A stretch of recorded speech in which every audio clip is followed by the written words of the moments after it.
Now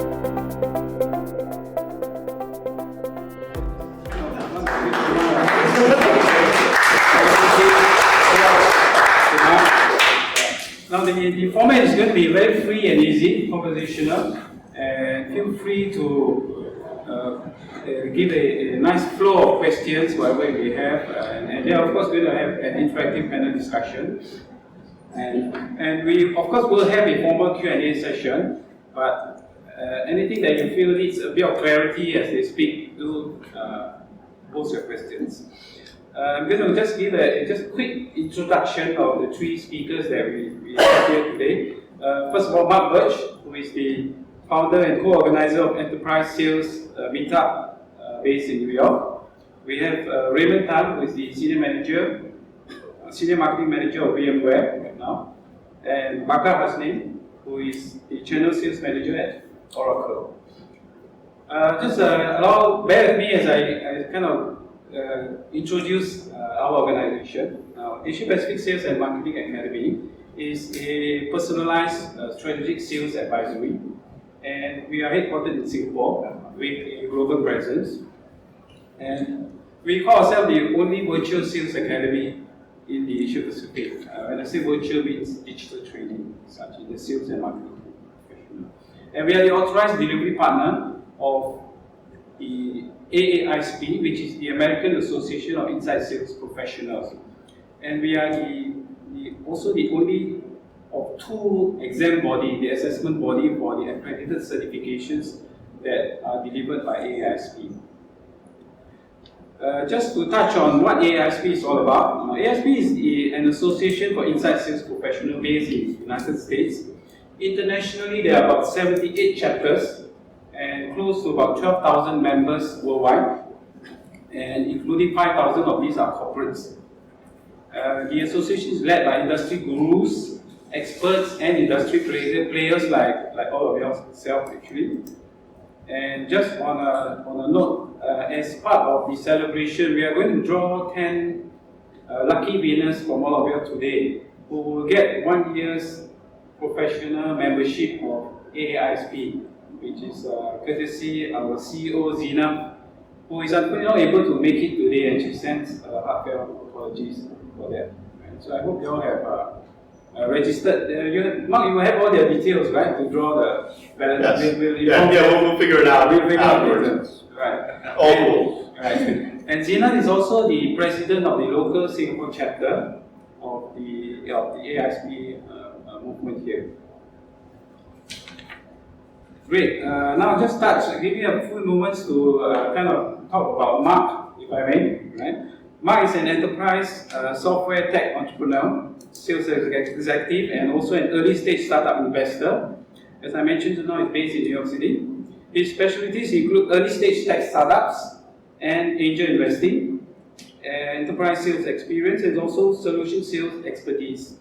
And he's one of his fortes is customer relationship management strategies, technologies, and business practices. And we just kind of Raymond is our Singapore chapter membership management in charge, and is the senior marketing manager at Data Strategy and Initiatives Asia Pacific region at VMware. Raymond supports organizations to grow and accelerate their revenue through data-defined sales and marketing and analytics, planning, budgeting, and execution by maximizing the ROI of customer acquisition.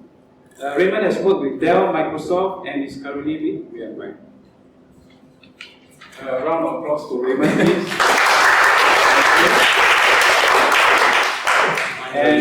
And I left the best for last. Very short. Bakar Hasnain is channel sales manager at Oracle. Yes. He's also a member of our APAC SMA leadership team. We have a leadership team of about 50 industry professionals, and Bakar is one of the senior members. He's a versatile IT professional with experience focused on managing partners, enablement, driving sales and marketing of enterprise-wide solutions across ASEAN. He's very experienced with both partners and distributors and providing a unique value add-on to the partner ecosystem. Great. And so I'm just going to hand the floor over to our three distinguished panelists, and they are all yours. I'll go over questions. I have nothing tonight. No, it's a real honor and a privilege to be here amongst all of you this evening as we're all here together as B2B sales professionals. And I just wanted to share a little bit about, before we begin, why I started Enterprise Sales Meetup. It was a way of just gathering mostly startup founders who had real difficulties selling. They didn't have the background or expertise or really that experience. And I was investing in many of these companies, so I had a little bit of a self-interest in helping them actually sell stuff. And so I put them all together to help each other out, share ideas, listen to some other really successful sales operators share what they do in sales to help inspire and help to provide some level of skills and experiences that each one of the folks in the room can take away and start to build their core sales skills so they can be out there in the world and be successful. And my personal belief is that sales is a profession, it's a proud profession, and I think each and every one of us can be really excellent at sales. And the idea of building this community, not just in New York City, but now we have 15 chapters around the world. This is the very first chapter in Asia. We're launching Singapore. And the idea is that we can share ideas, network with our peers, and learn from each other. And so I hope to see this chapter flourish just like many of our other chapters around the US and UK have flourished over the past year and a half. With that, and if you have any questions afterwards about the Singapore chapter or other chapters that are going to start up in Asia, please see me afterwards.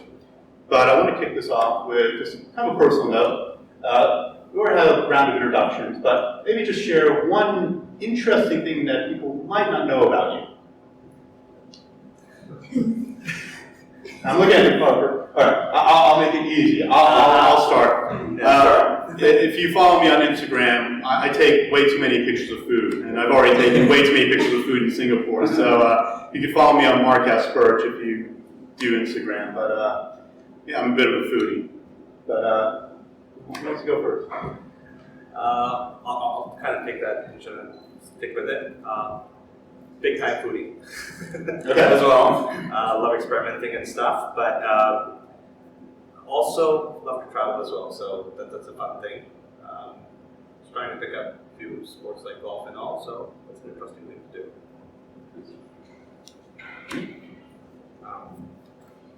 If some of you are following me on Instagram, you might know that I do skateboarding. Yes. So it's specifically long distance skateboarding. So we do like 200-300 kilometers like in a day. So that's one of the things I do. May not be obvious. Yeah. So, just out of curiosity, how many years of sales experience do each of you have? So we can start to build a time frame around what our topics will be tonight. So I feel very nervous because I see a lot more experienced people out there right over here.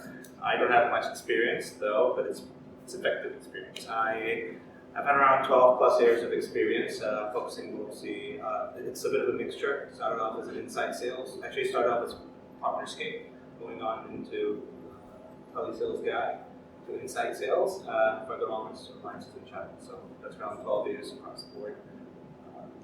Most of that is in Singapore.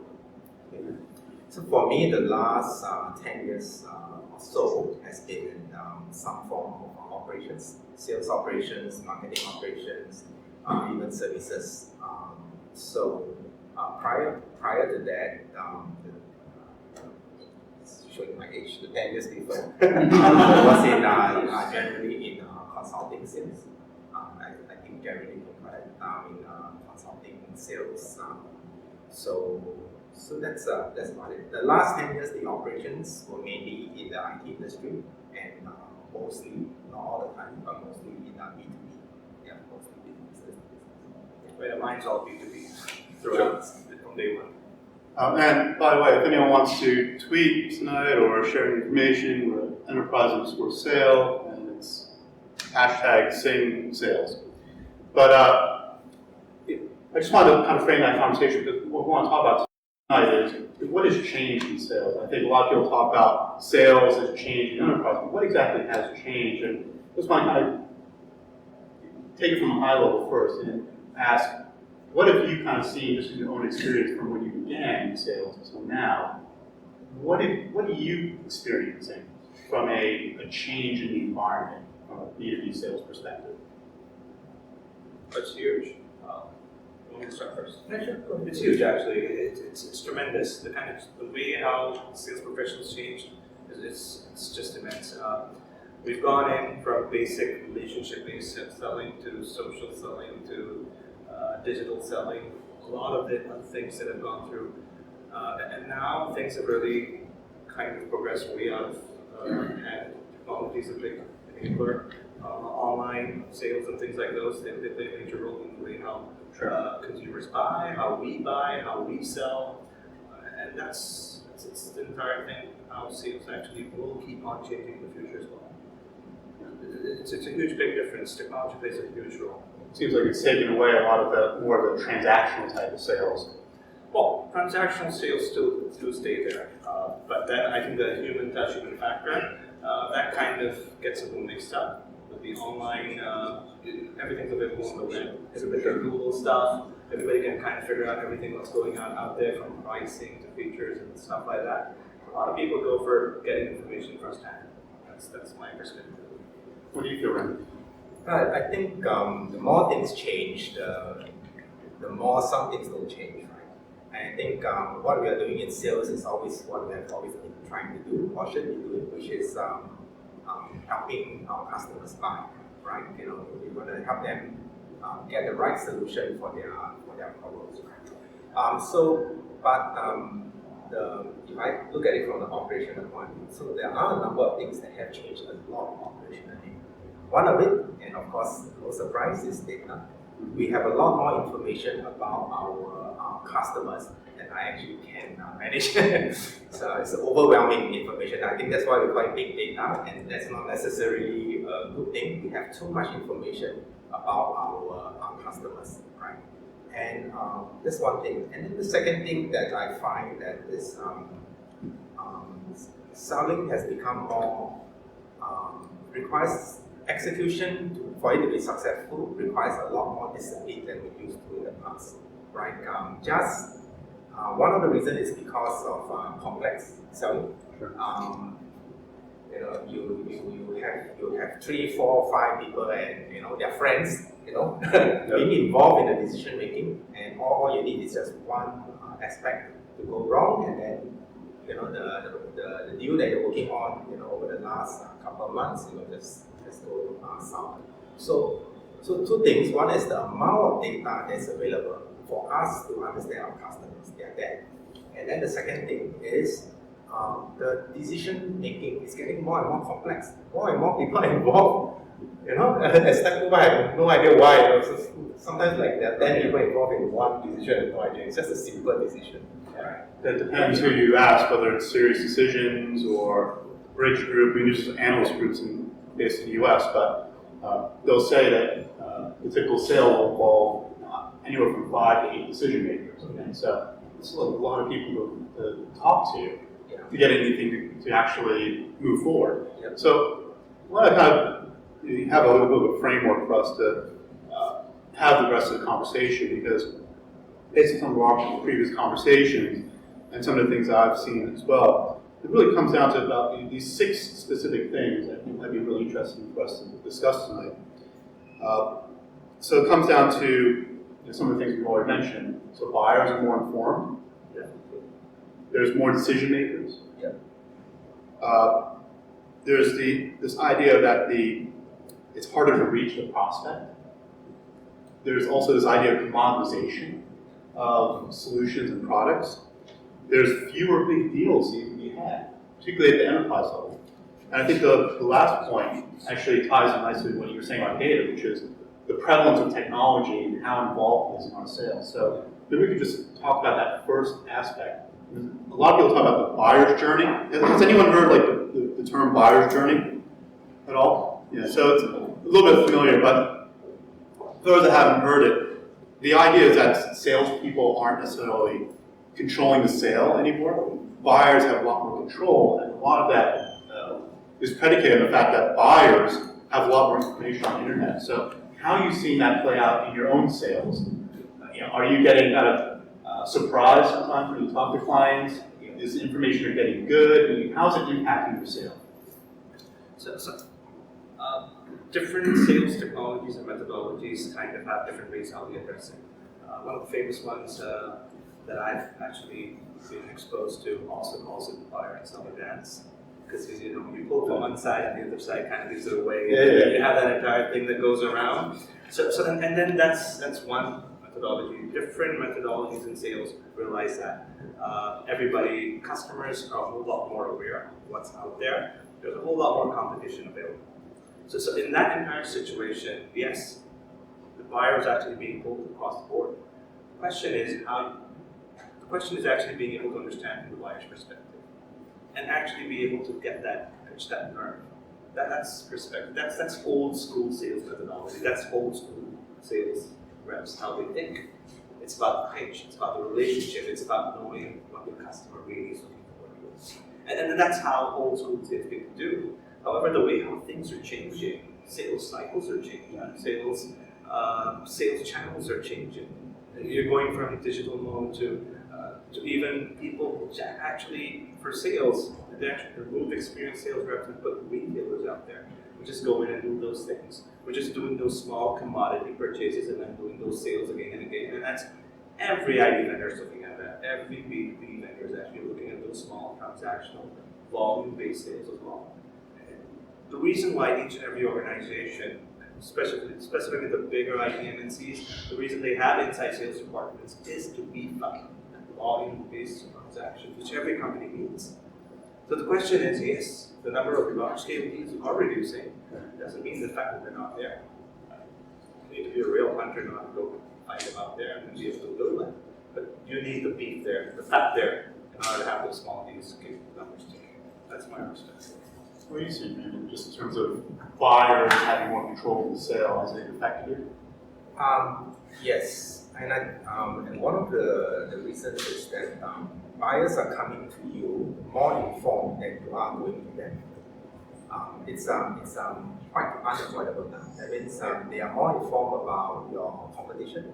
They are more informed about your product sometimes than you are. Right? They may be even more in some IT, right? So they may even be more certified than you about the products they are trying to get from you. So now, in the old days, one of the kind of trainings that salespeople go through will be things like objection handling, right? 5 ways, to get no to yes. Solution selling. Yeah, and stuff like that, right? And then how to, get people to cross the chasm and all that kind of stuff. Right. Now, I think if you try and do that today, it will be a bit challenging because it's less about objection, it's more about the buyer's journey. Because companies do need to move from one stage of maturity to another. So that's what they are doing, right? So at that point of the maturity, they have to decide, okay, of all the 3 or 4 solutions that I know as an engineer that's out there, which is best for me, my problem right now. So what I as a customer don't want to have to face, either on the phone or in person, is someone trying to shoot down my objections. Now, because my objections are not really objections, my objections are really concerned. That means I'm concerned about the support I will get if I implement this. I'm concerned about the integration I will get, right? So I don't want you to shoot down my objections. I want you to, advise me, right? Say that if I run into this worst case scenario, what can I do? So this is what changed. So you can't go from the expected, right? So that's one thing it's actually a big change. And I find that maybe not all the people who are in sales right now who come from that world, objection handling world, they're waiting for this. So what do you think a salesperson can do to maybe better prepare themselves for some of those conversations? Because obviously the buyers are looking for a different experience. Before it was, please, Mr. Salesperson, tell me about the product, tell me the features, what do they do? Now they already know that. Yeah. So what do they want you to tell them, help them be more informed in their decision process? From my perspective, I see the salesperson more like a project manager. Interesting. As a project manager, now, what's a project manager? A project manager is someone who understands the problem that the customer is facing and is helping the customer define the problem statement, so to speak. So, as a project manager, okay. So I will tell my team, right? I say the first thing you need to do when you talk to a stakeholder is you have to define what is the problem. And I always tell them use this method. Who needs what and why? So the first thing, anytime one of my team members come to me and says, "Oh, this guy, we are running into this obstacle here," he says, "Stop. Says, tell me who needs what and why." If the project manager cannot define that, I say, "Can you go back?" The same thing I'll tell the sales manager, who's now almost like a project manager. Right? He says, "We are having trouble with this opportunity. We are getting stuck. It's being stopped. So, okay, first tell me who needs what and why." I'm actually not very sure who is the who. I think let's have this conversation tomorrow. Maybe you should have a people call, right, with that guy, right? Because I think right now, if our job is to help the customer to help the customer solve his problem, then we need to be good project managers. We need to know who needs what and why, right? And not try and feed the customer to our problem. Right? It seems like you just need to be, I think salespeople in general should probably be better at asking questions. Yeah. That actually drive the questions on the customer side about how they do things. Yeah. So yeah, adding on to that, one of the first few, in the beginning years when I started sales, one of the main number one problem that I had, and what people used to fight towards me was, you don't listen, you just talk. Every salesman does that. Right. Every salesman does that. That's what you start off with, you just talk, because you want to impose your own ideas and thought process to a person you're talking to. And usually B2B sales is never selling one-to-one. It's always selling one person trying to sell it to a group of people. And it's definitely a lot more complex than a simple one engagement. So you need to understand all the different stakeholders and who does what, when, where, how. So that plays a major role of how, pretty much building on top of what Raymond was talking about in that project management. More like a symphony orchestra. Orchestrator kind of pulls everything across. And that's where a lot of these relationship managers have their role to set themselves apart. Well, I guess following on that, I mean, the next aspect is how to actually think about consensus selling or build consensus within your deals, because you have a lot of different perspectives and a lot of different dynamics, some political, economic, cultural, all these different factors that play in. So how have you kind of figured out how to develop consensus? Do you have any sort of methodology or things you've done in the past to help you manage some of those bigger deals?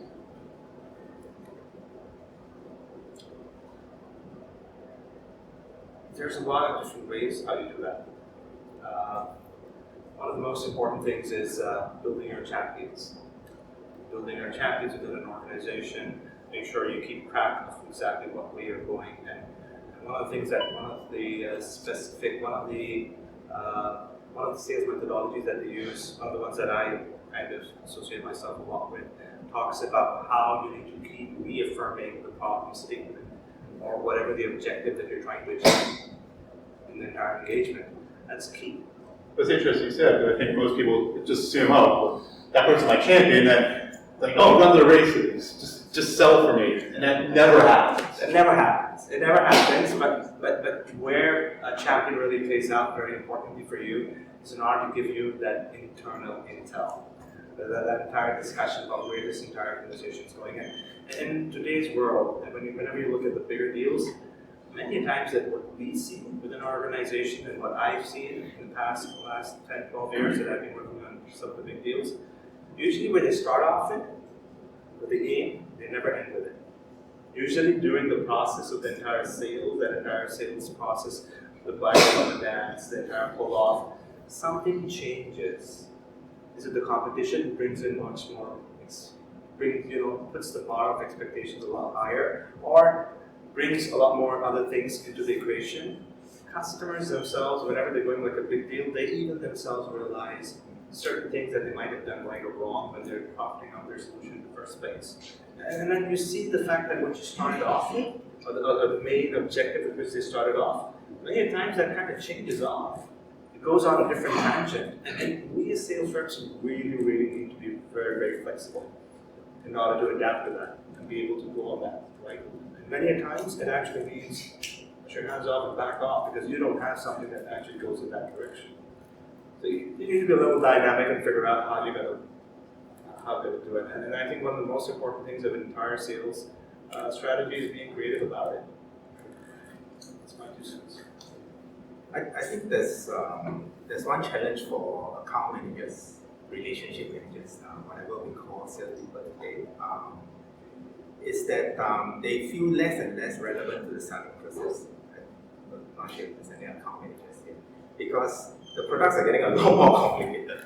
Right? I have no idea about the technical details of half the products the company is selling. Really, right? I get lost. So what do you do? So how do you be a valuable person in the selling process? Because you see your customer talking to the sales engineer, you'll see the customer talking to the partner who's on the integrated system. No one's talking to you, right? So why would the customer talk to you? Now, I realized I think a lot of salespeople do not realize they have 2 things on their side. The first thing on their side is that they actually know a lot about their customer. Just look at the booking history. You will know a lot about what the customer has been buying, a lot more than the customer himself. Why? Because the person who just, he may not just join the company, or he may have just taken over the department, right? He will not have the history of the whole company's purchase. So do your homework, find out what the customer has been buying from you over the last 5 years, or 10 years, right? So understand the customer well, right? Understand where are the challenges there, right? So you're halfway along. You may know his buyer journey better than you, so you need to understand that, right? Then the second thing is, if you look at yourself as a project manager, right? So you are bringing all these people, the SE is one of your resources, the partners are resources, right? So you're tying them all together. So what you manage is the definition of the problem. You are clear, right? So you go to the SE and say, I think you should talk to the customer like this because this is the real problem, right? I've been talking to the customer, and if you may talk to the customer and says, you are saying this, but is your problem really this? Because I look at your history, you're missing this gap here. And stuff like that. Can I help you with that? So if you put yourself, if you think of yourself as objection handling, then your value becomes low, right? Probably the SE can does a better job at objection handling because he has all the specs, right? But if you think of yourself as a project manager and you make use of all the information you have about the company, go and look for the equivalent of someone like me, data person. Say, hey, give me some data. I mean, there's almost always somebody like me in a big company nowadays, right? So go to that person, find out where he is, sitting in some dark corner, and get the information, sit down, understand what the information is telling you about the customer, and go prepared. Yeah, Raymond, I want to ask a question. You did mention earlier about nowadays there are more decision makers just to close the deal. Yeah. Do you have, in your experience, do you have any techniques or methods or approach? How do you really identify the key decision maker to nail that person that I really have to spend more time with this guy because he will make a great deal of what I'm working on? Do you have any experience? It's a good point. How do you define what are the true decision makers versus all the people you may engage with, particularly in a larger group? Okay, so now I think the challenge here is that there is no key decision maker nowadays. This is my observation. In the past, that there's this, or maybe not true for some decisions made in India companies. There's always some guy in Bangalore. Okay, yeah, so okay. other than that Yes. context, so Yeah. sorry, I just wanted to caveat, other than that context, in a lot of decisions, there are a lot of situations where you don't have a key decision maker, right? What you may have is a budget owner. So some people confuse the budget owner with the decision maker. No, the budget owner is the budget owner. He's the one who signs the check. Very important, but he may not make the decision a lot of times in a lot of sales, right? So the decision can be made by a person, can be made by a few persons, right? So you just need, for me, what I'll do is I'll try and differentiate between two groups of decision makers. The people who say yes and the people who say no. So quite often you will have a large proportion of people, decision makers, that don't actually, they can't say yes. They won't get to the point where they say yes, let's sign off on this. But they can say no, right? And if there are more no's about your solution compared to another customer, another competitor, the other competitor gets it. So you have to find out who are the ones who will veto, right, and manage them, and you find out who are the ones that will have to say yes, right? And of course, very important, who is the budget person. But I think the danger here is we often assume, like in the old days when we are doing go-economic deals, right, that the person who is the budget person is the person who is the decision. That's often not true nowadays. I mean, and even to the case, even 10, 15 years ago, the deal and the actual budget was allocated at the C-level executive, even though the person who actually was the decision maker was maybe an executive vice president. Yeah. Even back then this was the case. Yeah. Talk about a lot about existing customers and relationships. What about greenfield? What about prospecting? It just seems that prospecting these days is so much more difficult. Yes. And I don't know how many people, many of us actually are receiving these emails. They seem to be templates, and we seem to get 5 or 6 of them in a row that don't really say much. And it just seems that that's the world of prospecting we're in. You're trying to develop a business. So how do you actually rise above the noise when you're trying to break into a new account?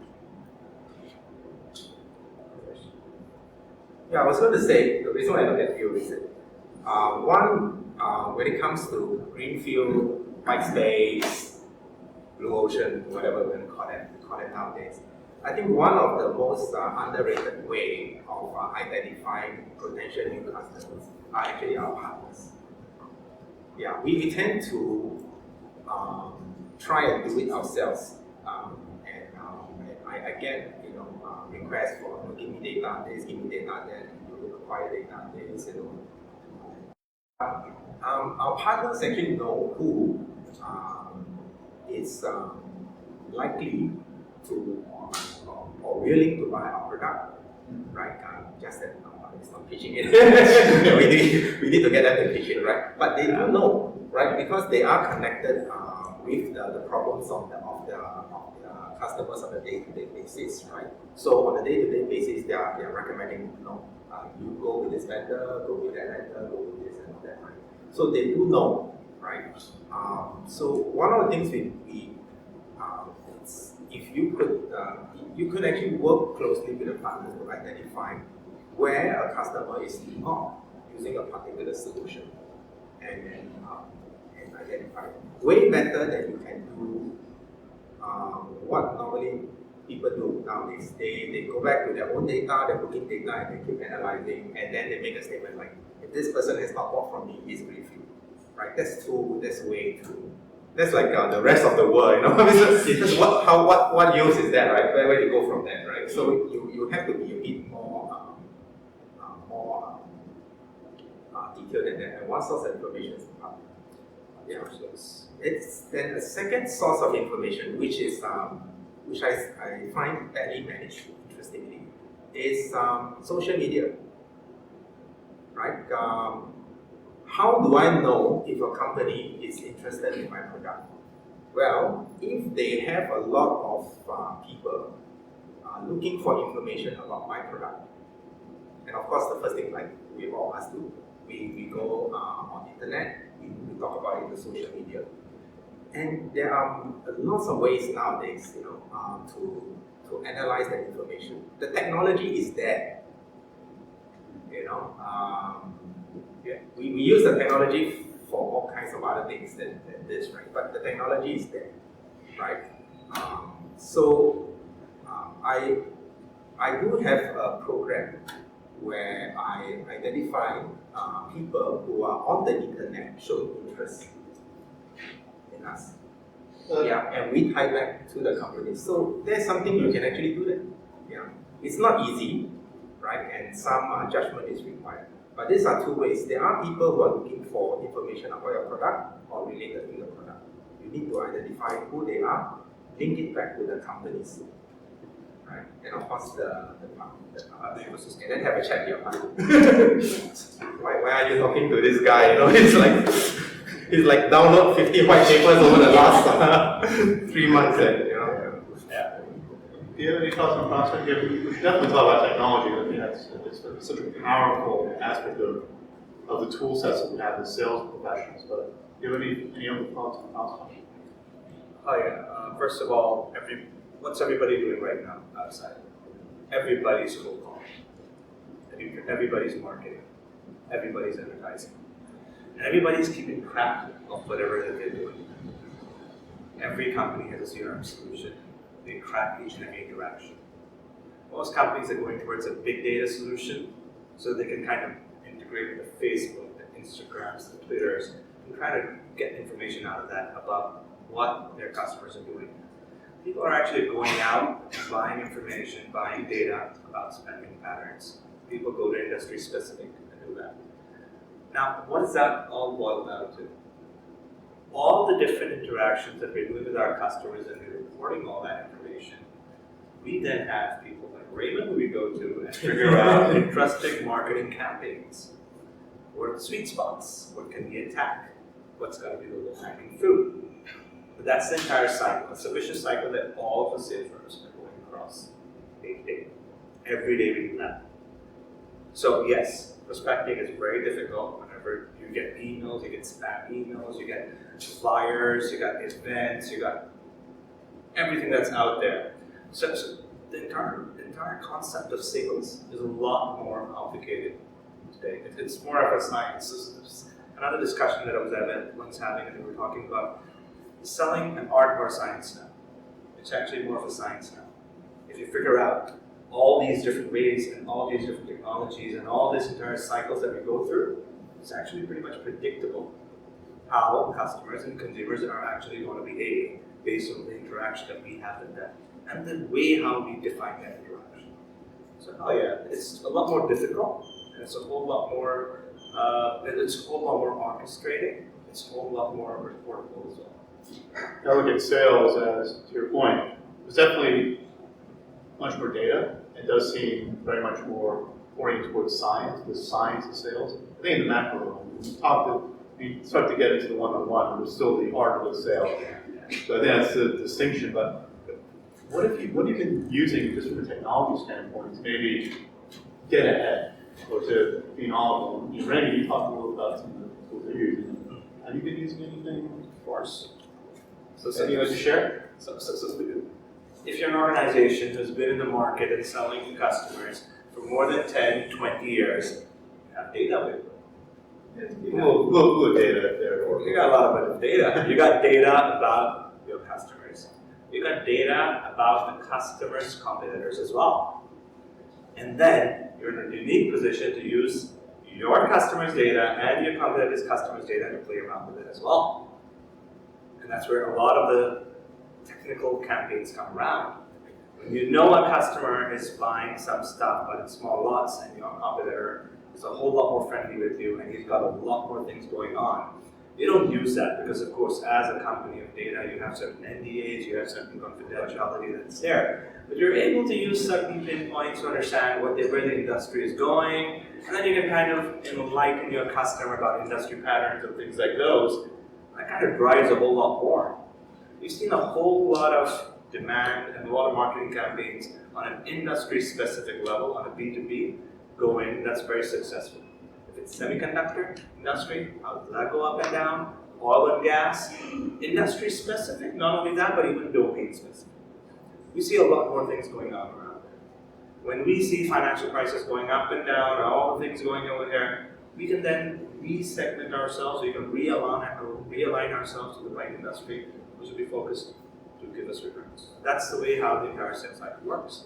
It's interesting. So you've been using data, actually, and extrapolating the data to actually deliver things that are insightful for your potential customers, prospects.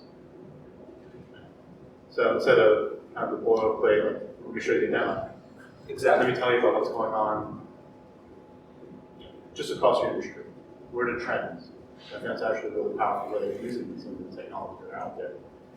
What about from your perspective? Actually, I would suggest that one thing, this is from personal experience. So I've been with sales, marketing, and services.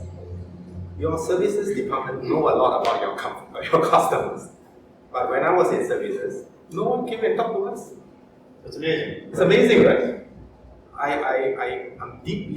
We are deeply involved, right? We have, especially for customers that sign, those premier support, where I'm on call 24 hours, and stuff like that, right? We run down and solve their problems. So the services department they know a lot. They will solve a problem. One problem, they realize, oh, you are having this problem. Why? Because you're missing there's this hole in your solution, right? In your systems, and then they file a report and that's it, right? So if you were a salesperson and if you knew that there was this hole, why wouldn't you the next day follow up and say, hey, you have this gap. I think if you got this from us, it's not a lot of money. You don't have to repeat this problem. But it's been 10 years, and I find that it's really weird. The two departments the different departments don't talk to each other at all. The information is there. Actually, just to share with you my experience. I used to work for a local company, an ISP and also an MNC when I moved to Singapore. As a small company, we do talk to each other because I also manage the service department at one point. I inform the salespeople that your client has this gap. But when I moved to MNC, because it's so huge, they don't talk to us, and when we provide the information, it's just went into a black hole. It's like, okay, I gave it to you, I don't know what you're gonna do. So yeah, it's a pity, but that's how it works. Yeah. So I think that's interesting because it means if you're a small company, can you fight against a bigger company? Yes. Yeah. No, because you can talk to one another. Yeah. They are not talking. Yeah. I'm telling you, they are not talking. It just goes into the black hole. And that's how startups disrupt the big companies. It's not only startups, but it's also the reason why a lot of the data visualization software companies went up zoop like that. So when you hear about data visualization software company, one of the things that they do very well is not the BI part. They do the integration. They go out and sell to their customers. Forget about the engine. Look at the body of the car. You got a Mercedes-Benz body. Nobody cares if that's a very small engine over there. But a lot of these BI software companies are actually working as integration software.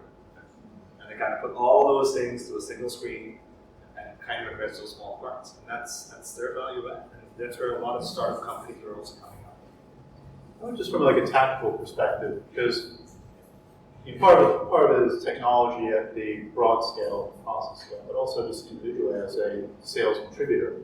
You have social networks, particularly LinkedIn, to a lesser extent Twitter, but some others depending on your industry. You have a lot of these sales enablement tools. You have some of these tools that are providing insights at the point of interaction with the customer being engaged. So what has been your exposure to some of those tools, and have they added value to your sale, particularly from like the social, because a lot of people talk about social selling. So what does that really mean for a B2B sales professional? There was a time when I was part of this enterprise software company, and on the side, everybody realized we were way behind the social. So all of the employees got in together, created a Facebook page, for APAC, and all the employees got there. What was that instigating point that made them realize? One day, somebody in marketing woke up. No offenses. Somebody in marketing woke up. It's okay. It's okay. We play marketing. Yeah, one guy from marketing woke up and he realized and was doing his general checkup on the competition and stuff, and realized all my competitors have a Twitter account. Everybody has Facebook, and whenever they do an event, there's like this burst of Twitter posts, and that had an impact. People would not be bothered about a lot of things, and they wouldn't even need that specific software. And when they did see the burst and they see the trend, curiosity got the best out of people and customers. And then there was a lot more interest generated, a lot more things happening. So social media plays an immense role in keeping leads warm. Not only leads warm, but even keeping the brand value at the top of mind of customers. The moment you talk about soft drinks, what's the first soft drink that comes to your mind? Coke. Yeah. You talk about, okay, so you can go on a whole lot more. You talk about specific industry, and the first thing that you're going to be able to think of a specific brand. And that's all built on social media, branding. All those things play a major role. And no company is spared of that. If you want to have an impact, you need to be on that level. How small, no matter how small the big you are. There's a secret about social selling. I don't like the word social media selling because I'm not selling media. I'm selling in a social way. The media is just the media, right? The difference between social selling and when I'm selling face to face is you need to tell a story. What we want to do with social selling is to tell a story using the media that's available.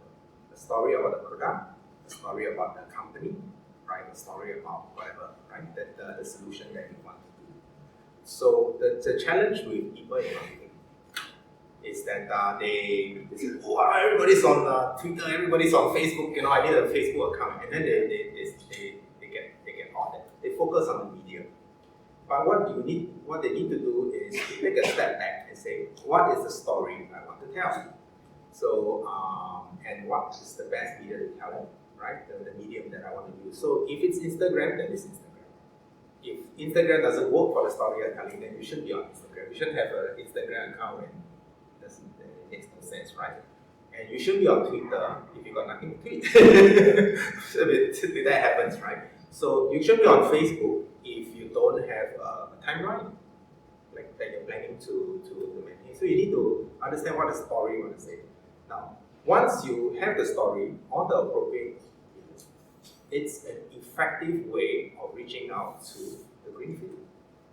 Because remember we were discussing, people are out looking for information before they want to talk to you, right? So they are going out with the information and they're reading about other people's comments, right? One underutilized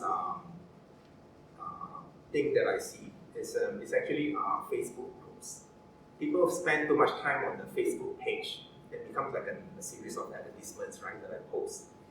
The groups are actually where it's happening, right? And one of the reasons why Facebook groups are successful is because of actually WhatsApp group, right? A lot of conversations are happening there where people share information, right? So I'm actually interested to see how companies, and maybe it's hard for a big company to do that because it's a paradigm shift for them.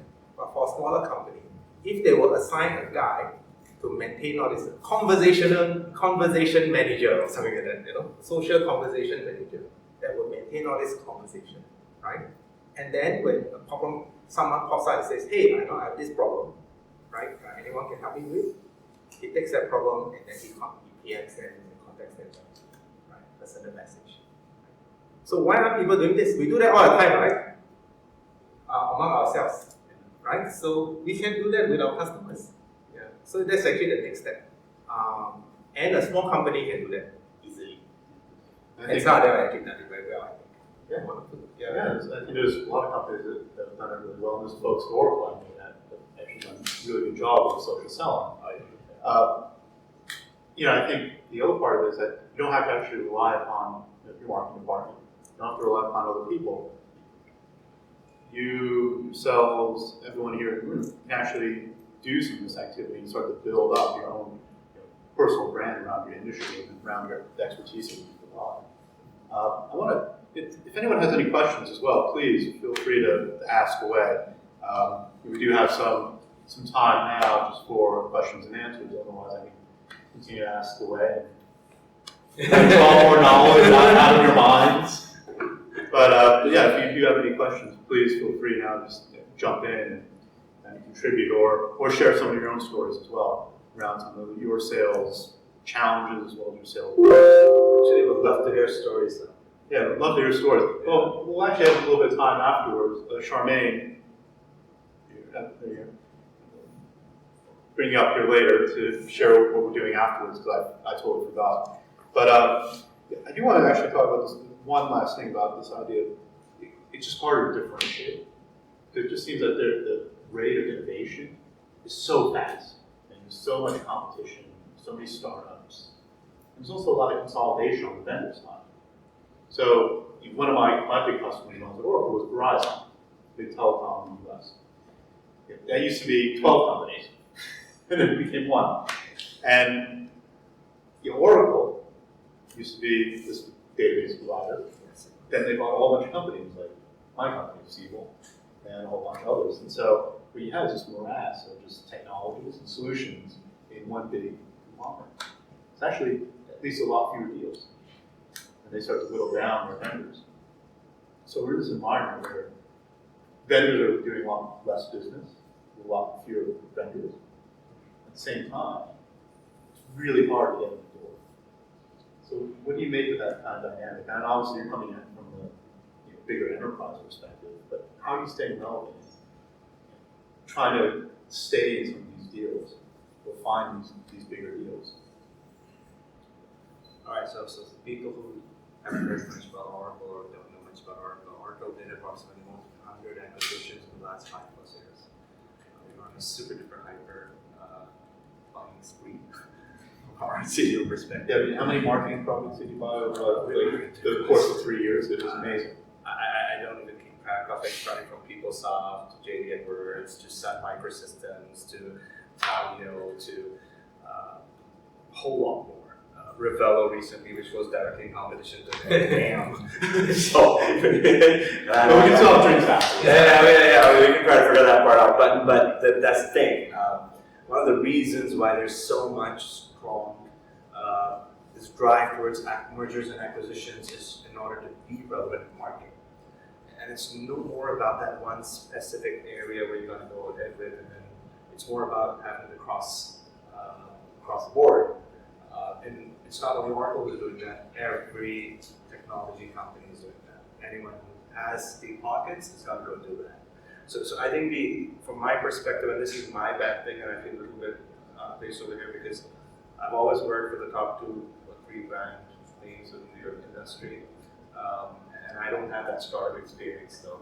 So that's my disadvantage. But I think one of the things that the way how Oracle equips us as sales reps, or even any other IT MNC, they equip their sales reps is when they go out to market, they have a whole lot more breadth of products that they can talk about.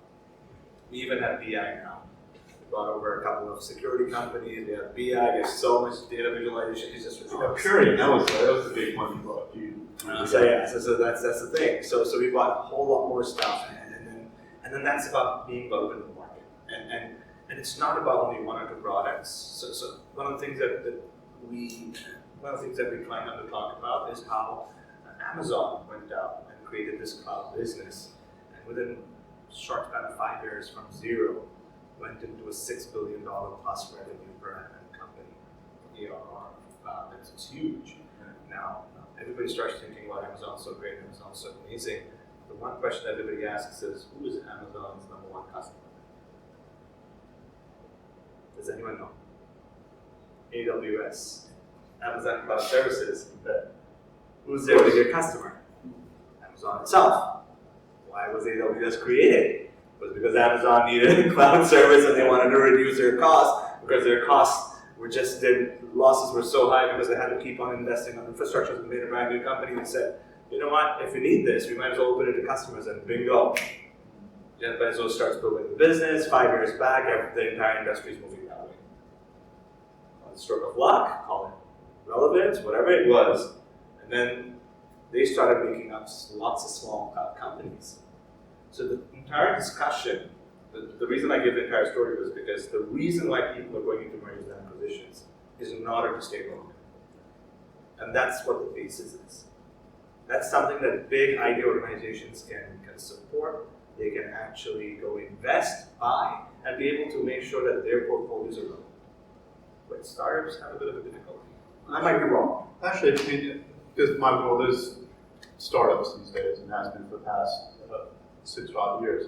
But actually, I think it ties into a lot of what you were saying about the story. Yeah. What is an Oracle doing? What is an AWS doing? What is a Salesforce doing? They're building a story, but their story is this mega story from end to end. Yeah. But I think even as a smaller company, you have a story. You just have to be able to figure out what the differentiation is. And if it sounds like something else, then you're not going to go very far. And you're not going to be able to put your sales team with the confidence to go out there and sell. Does anyone have any thoughts? Please. A lot. It's been really insightful. My name is John Kim. I run a VC firm. And we have to hire a lot of salespeople for the portfolios. So I'm here to learn more about it. And you talked a little bit about the relationship between services and sales and how the kind of lack of communication is really detrimental for organizations. I'm curious if there's been a change between the relationship between sales and product or sales and engineering. Products are built much more iteratively now than they used to be. So over the course of the last 10, 15 years, are they more responsive? When you're bringing the SEs in for jobs, and it's also because of the fact it's multi-party, they might have more naysayers that want certain features. Is it more of an involved, kind of integrated process than you've seen, or is it kind of the same? I'll leave dive in, but I do have a perspective on this based on some recent conversations. So you talked about letting go first. Then we can pitch it. Okay, I think the one scenario that you brought up is actually quite important. The rate of the number of versions you get in, say, a software or a solution, it's quite rapid, right? We used to release a version once every 2 years, right? And so now we're talking about updates being made, 4 times a month sometimes, right? Now that is an opportunity, like I say, for the sales people, for the marketing people, and the service people, and even the product people, right? So there is the people, the engineers who are to actually sit down and have a chat. There are 2 ways to develop a product. So one of the organizations I worked for in the past, what they actually did was they do a survey of all the salespeople once a year as part of the business planning. They will survey the salespeople and they will say, what can I change in the product so that you can add another $1 million of revenue next year? They will actually ask a question like that. And then the salesperson will say, okay, if you do this or you do that, then you can add, I probably can close another couple more opportunities. Why? Because I lost the opportunity because we went to this point and then the customer says, oh, you can't do this for me. The competitor can, right? So they will actually have a conversation like that, right? So that's one example of a conversation that we have. And so that the next version, the next update that you make, right, actually has that. Then you can then tell the salesperson, okay, I did that update for you. Now you can go and start it. It's a very simple conversation, right? A big company can have it once a year. You can have it once a week. And I think it should be part of the weekly operational meeting. That means instead of weekly operational meeting that we have nowadays, right, where we say, are you meeting our targets? Why are you meeting our targets? You need me to go down and see the customer with you? No, instead of having a conversation like that, as if through brute force, we can achieve more sales. How about a conversation like, why are the products moving? Well, because I've been seeing this. So, if I put it in, are you able to close the deal? Sure. Right. So why are we having conversations like this? Yeah. If we have this, and it's, I think a small company can do it, no problem. It's amazing, I think, what you can do. Yeah, I just want to share. The company that I used to work with before, we also do that approach globally. But in certain regions that we really want to grow the country, like for example in APJ, we had identified China and India to be the growth countries where we could really get more sales. So we specifically deep dive into the China market and talk to the China team. What are the SKUs that we need to complement the demand in the country? For the rest of the countries like Philippines, Singapore, Malaysia, because the market growth is not focused there, then we kind of like restrain the SKU to the minimum, but we focus more investments in China. That's how another technique that we used before. So a combination of a yearly review for a global requirement and for a region growth is really identify the country you want to really target and invest in. Let's wrap up with 2 points. Is I had a panel of VCs in New York where we talked about their perspective on sales. One of the interesting learnings from that panel was the fact that many of the portfolio companies, particularly at the early stage, which is interesting, is the amount of investment in customer success, which ended up being the bridge between product, sales, customer engineering. And so they can bring all those constituencies together to make sure that you have very successful customers. So that was really the understanding of how you're going to actually build a growth strategy. It's not because you're going to be able to spray and pray the world with undifferentiated solutions. It's actually having really good stories that you can then tell about customers who are massively successful with the solution. And so just having that tight iteration, but being driven from a customer success standpoint is what's been driving a lot of success for some of those portfolio companies.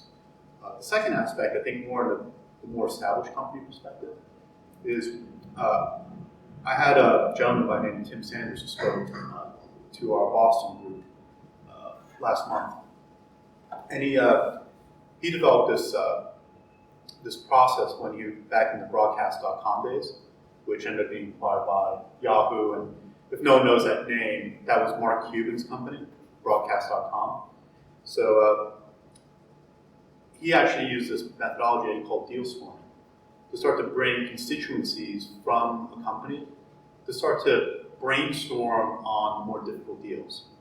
And the typical approach that we would take when we have a difficult sale or when we have some challenges when the deal gets stuck, so we ask our manager. And our manager says, oh, well, I'll just call the president, or we'll send our CEO, and Bob will call her, and that almost never works. His perspective was, let's get a whole bunch of really smart people in our company, or maybe even outside of our company, but let's get all this collective intelligence together to kind of think about what are we trying to solve for? What would be a uniquely differentiated and impactful solution that we can create jointly with sales, marketing, product, engineering, service, whomever, whatever should be part of that team, and then to re-envision what that solution should be and re-engage the customer. And that actually ended up being a hugely successful process for Yahoo in some of their big early digital sale deals, because they were trying to actually get movie studios to buy into digital, and they weren't buying it. They were like, oh, well, we'll just do print ads. And they actually had this one deal with Disney that ended up being the linchpin of just changing their entire strategy, which actually came about because they brought people from the search team, the search engineering team, involved in this deal storm. And they came up with a whole new solution that actually built a whole new business for Yahoo. So the idea of being able to use the collective intelligence inside the company. If your company is selling solutions to CFOs, your company has a CFO. Ask your CFO how they'd like to be sold to. If you sell to CIOs, you probably have a CIO or some technical people in your company. Ask them how they want to be sold to, what they need, what's the value to them. There's always people you can access to get that type of knowledge and to get a little bit more smart about how you want to approach your deals? I think returning to my one of my earlier points, right? I say the salesperson as a project manager. So when I hire project managers or salespeople that should be project managers, one of the things I look for, interestingly, is empathy. Right? The ability to put themselves in the shoes of another person, because that's going to be his job for the next few years, right? He has to put himself in another person's position. The challenge in marketing that I find is that we tend to market to ourselves. I don't know if you're old enough to remember this term, yuppies. Yeah. Yuppies, right? There was one time, every time I go into the marketing department, everybody said, let's market to yuppies, yuppies, and yuppies. You know. Then afterwards, you'll be, let's market to Generation X, and then let's market. And I say, then I will tell them, I say, you know why you are saying that? Because you are Generation X and you are yuppie, and then you're going to market to yourself. But I don't think this product is intended for you, you know, the diapers or whatever, right? I don't think yuppies are going to wear the diapers anytime soon, right? Right. So you need to be able to put yourself in that person's position. And if you can't, a good trick is what was just suggested. You just go to the CIO, the CFO, and say, hey, you know, I don't understand you, but you understand yourself. I hope, you know, please tell me why. Just one more thing on a more practical note. Now, I'm not sure if you do it in your organization, but one of the things that I used to do regularly is that when we have our weekly business meeting, right? So one of the things we do is we'll say, okay, there's a gap, right? So there's this target for the pipeline, or there's this target for revenue, whatever. That's the gap, right? So then the question will be, how do we bridge the gap? So often the conversation is about some kind of promotion. The marketing guy will say, let's run a sales promotion, let's run 3 more events, let's send out 500,000 more emails or whatever, right? Then the sales guy will go, so do I have beef? Do I have a discount? You know, something like that, right? But the conversation you can have is actually, you can actually have another conversation. What can we change to our product so that the person will buy? Now, it doesn't mean that, oh, let's go back and redo the product. Sometimes, and I've done it before, not me, but the company, is that all you need is a patch, or you need a connector. Now, this thing is not working with this, right? So go talk to engineering and make that connector. Nobody's selling it. No worries, we have smart people, so let's make the connector, and then now we have integration. Right? It can be done. It's extremely difficult in a big company. I have no idea why. You know, all the different people you have to talk to. You know, people are always talking about budget. You know, so whose call center is there and stuff like that. But I don't see why this should be a problem for a small company. I mean, if you're a small company, you have this kind of problem, I think it's a bit too early. You can wait a few more years, right? So it's the advantage that a small company can have over a large company. Yeah. I don't think a small company should act like a big company. I have no idea why a small company would want to act like a company. Definitely fair. Yeah. I want to be respectful of time, getting towards the end. I want to ask one last question. Is there like a book or just something that you've read recently that you found really inspiring or helpful for you from a professional standpoint?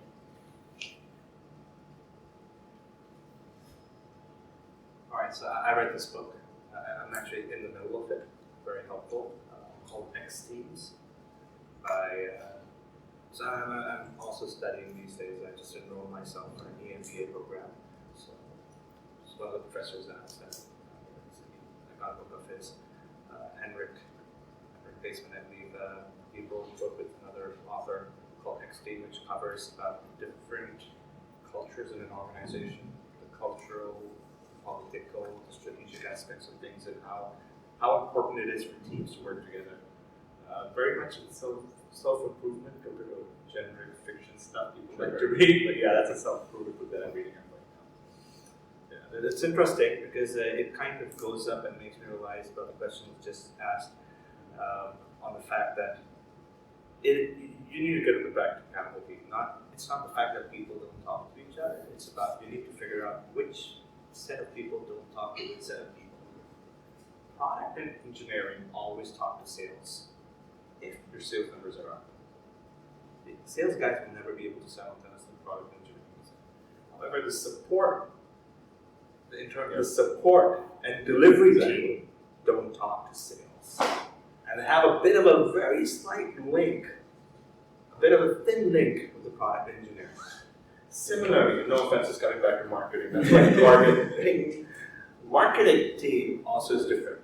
Yeah. So there's no denying on the fact of the power of teamwork.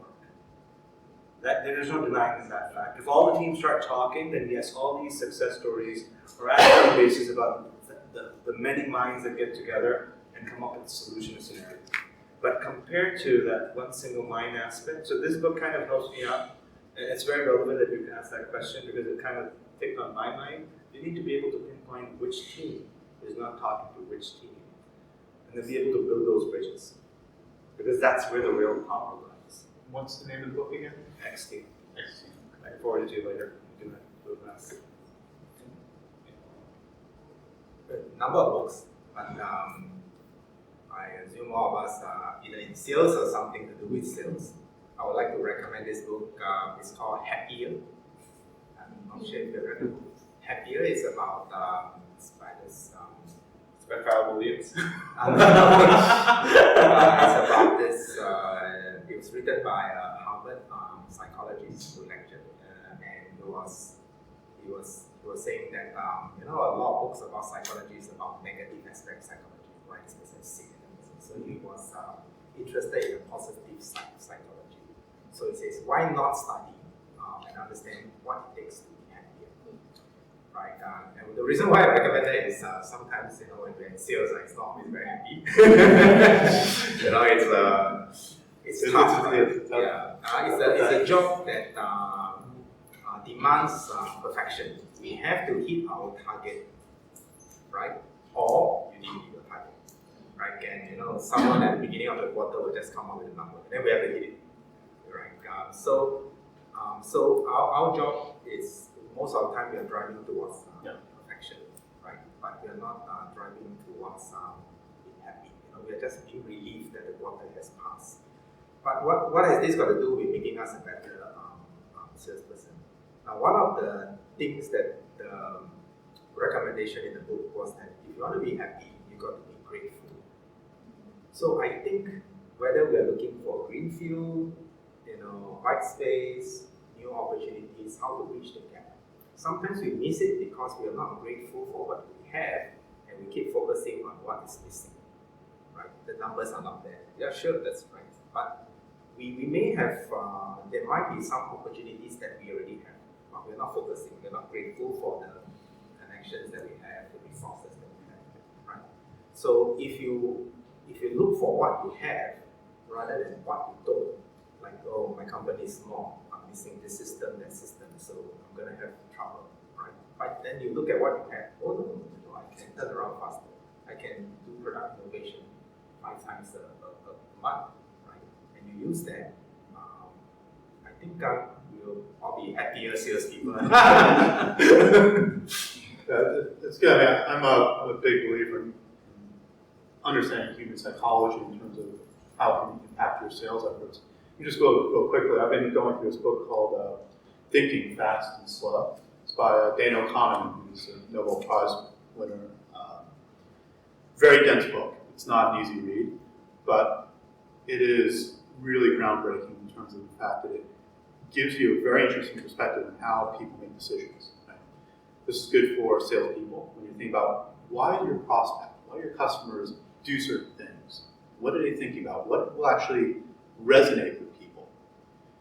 The other aspect that I think is really important for sales leaders and managers, because you're making numerous decisions day in and day out about your team, about performance, about managing up. And you also need to start to think about, what decisions are impactful? What decisions actually will lead to results? And am I making wrong assumptions? And a lot of this book is built around how the human mind will make a lot of automatic assumptions. And that will lead you to decisions that generally have a wrong basis of fact. Because we try to make too many decisions and we just do things very quickly. So this gives you a very good perspective on how to think about decision making from that executive standpoint. So a book I definitely would recommend if you have time, because it's, I think, 500 pages of just very dense material, but super useful. I just want to give it a hand to our awesome speakers. Yeah. Even though